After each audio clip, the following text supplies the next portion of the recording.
Hello guys, তো good morning. সকাল সকাল দেখো আমি স্নান করে রেডি হচ্ছি, একটু পড়তে যাব। আমাদের পড়ার থাকে সপ্তাহে 3 দিন সকালে। তো আজ হচ্ছে তোমার পরীক্ষা এক্সাম সামনে, ওই জন্য আমাদের সপ্তাহে 7 দিনই পড়ে দিচ্ছে। তো চলো দেখো, আমি এখন একটু বেশি ঠান্ডা পড়ে গেছে, তো ওই জন্য ঠান্ডার সময় ঠান্ডা পড়েছে বলে না, কেন কি এখন ঠান্ডা, ওই জন্য একটু হালকা পাতলা ক্রিম তো ইউজ করতেই হয়। তারপরে একটু ক্রিম নিলাম, নিয়ে দেখি নিজেকে তো সবসময় পরিষ্কার পরিচ্ছন্ন রাখতেই হয়, তাই না? নাহলে তো হয় না। মানে আমরা বেশি সাজলেও দোষ, আবার না সাজলেও দোষ, মানে যাই করি মেয়েদের তাতেই দোষ। তো এখন একটু তেল মাখবো, কেন কি গায়ের সময় তোমার ওই কেমন একটা খুশকো খুশকো ভাব থাকে না, ওটা থাকে। ওই জন্য একটু হালকা করে তেল মেখে নিলাম গায়ে। আমার তো গায়ে সরষের তেলটাই বেটার লাগে মানে এইসব তেলের থেকে, কিন্তু কী করার, এটা তো মাখতেই হবে, কিছু করার নেই। তো দেখো তেলটা মেখে আমি কেমন ঝিলিক দিচ্ছে আমার গায়ে, তাই না? তোমরা চাইলেই তেলটা মাখতে পারো, অনেক সুন্দর, অনেক অনেক ভালো তেল এটা গাইস, তোমরা চাইলে এটা নিতেই পারো। তো দেখো আমাকে কেমন লাগছে। আর একটু ভাব মারার জন্য একটু সিরাম ইউজ করে নিলাম চুলে। এই সিরামটা সত্যিই অনেক ভালো, এটা ইয়ার্কি মারছে না, আমি তোমাদের সাথে সত্যি বন্ধুরা, এই সিরামটা খুব ভালো।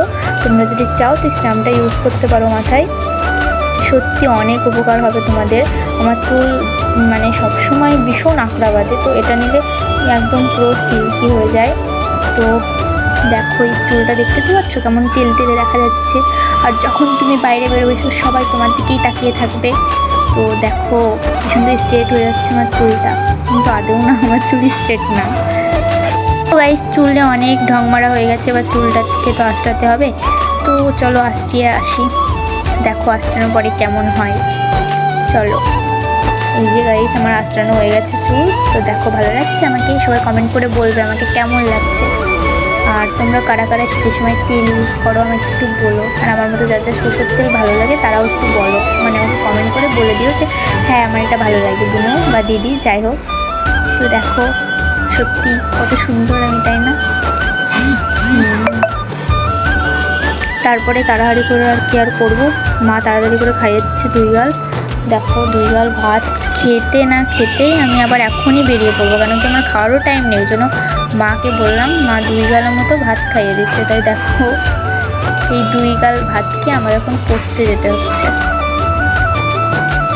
কিচ্ছু করার নাই গাইস, কেন কি সামনে এক্সাম, না খেয়েই পড়াশোনা করতে হবে। ওই জন্য কিছু না খেয়েই 2 গাল ভাত খেয়েই তো বেরিয়ে পড়লাম।